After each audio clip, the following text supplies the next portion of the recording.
Ciao ragazzi, un nuovo swap per Tokyo, anche oggi. Ormai non li conto nemmeno più, veramente tantissimi e tutti belli da guidare e che creano emozioni.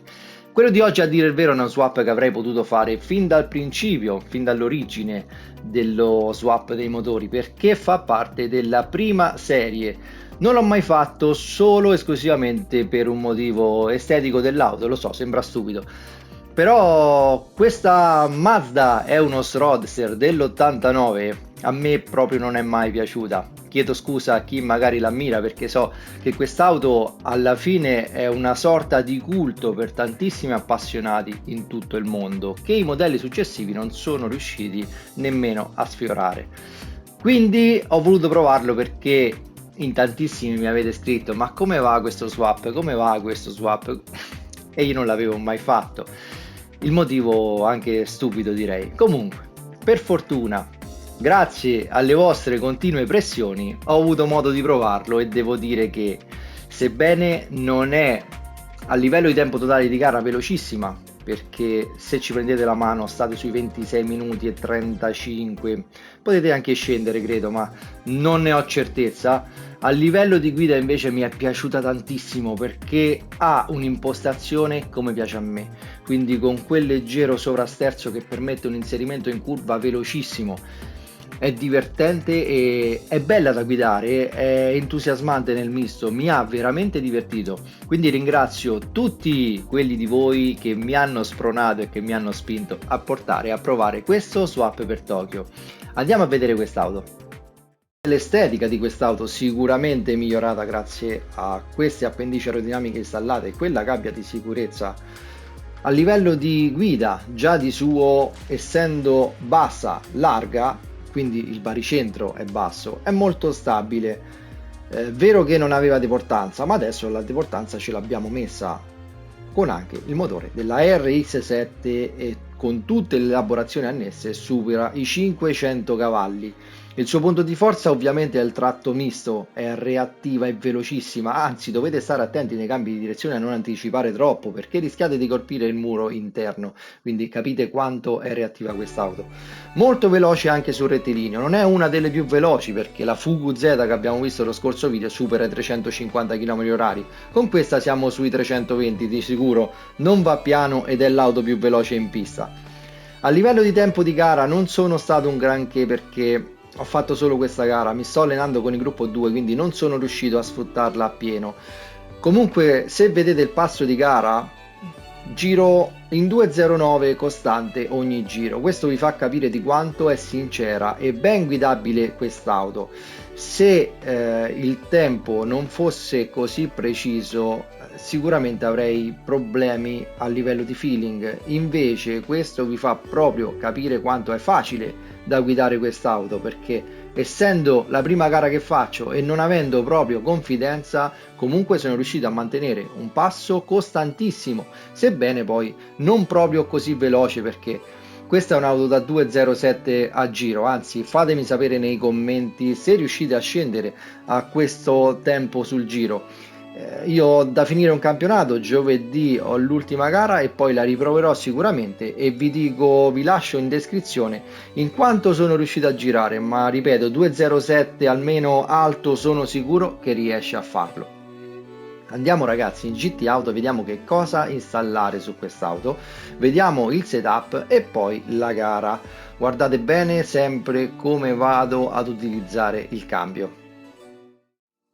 Come già detto in apertura, vi ricordo che se non avete il motore dell'RX7 vinto con i biglietti, per acquistarlo dovete avere livello collezionista 50. Quindi in GT Auto installate il motore della Mazda RX7 e la carrozzeria larga. Passiamo alla personalizzazione auto. Vi cerchi in lega il modello che più vi piace. Le dimensioni: 17 pollici, larghezza del cerchione larga, eccentricità larga. Installate un avantreno tipo B, fianchi tipo B, retrotreno tipo A, alettone posteriore personalizzato alto se volete scaricare questa mia livrea stile Spirit Racing. Le piastre terminali numero 07 la trovate già condivisa in vetrina. Installate infine una gabbia di sicurezza tipo C. Se volete adesivi o livree personalizzate, scrivetemi su questa mail tutti i miei lavori, quindi anche questo qui li trovate col tag TR46. Installate gomme sport dure, la mappa carburante a 1 per tutta la gara, facciamo una sosta al 7° giro, cambiamo gomme e riforniamo il carburante. Le sospensioni sono personalizzabili, inserite questi valori. Differenziale personalizzabile, inserite questi valori.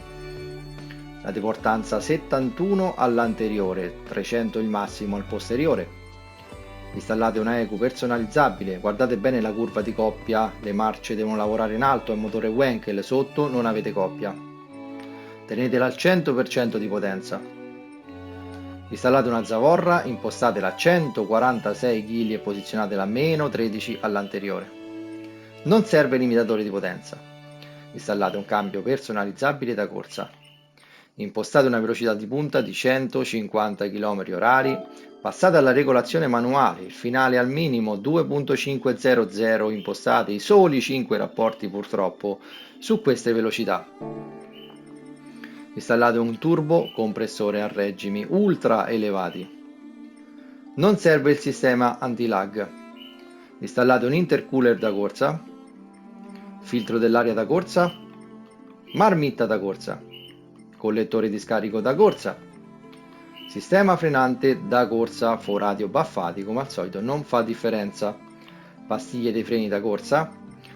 Installate il controller freni, va bilanciato sul posteriore.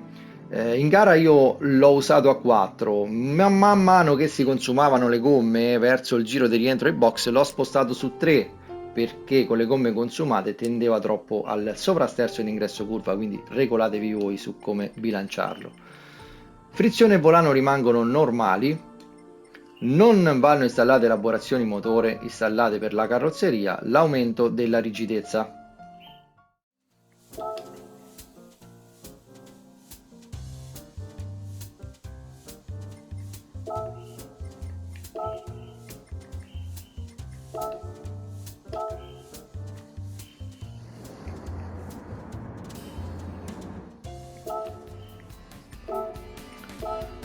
Per questa gara non ho utilizzato nessun aiuto, capisco se soprattutto col bagnato, essendo a trazione posteriore molto potente, vogliate usare il TCS, ma poi levatelo.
Ringrazio ancora i miei iscritti che mi hanno spronato e mi hanno spinto a fare questo setup. Se avessi saputo prima che sarebbe stato così divertente, sicuramente non vi avrei fatto aspettare tutto questo tempo. Spero anche che chi non l'ha richiesto si trovi bene e si diverta come mi sono divertito io. Se questo video vi è piaciuto lasciate un like come sempre e condividetelo. Vi comunico anche un'importante notizia. Iscrivetevi al canale perché i miei iscritti avranno diritto ad uno sconto dedicato per tutti gli acquisti che vorranno fare presso un'importante azienda italiana che produce postazioni e sedili per sim racing. Abbiamo fatto una partnership, a breve sarà tutto pubblico e solo i miei iscritti avranno diritto ad uno sconto personalizzato per l'acquisto. Quindi iscrivetevi e attendete la notizia ufficiale e la partenza di questa partnership. Grazie per avermi seguito ragazzi, al prossimo video!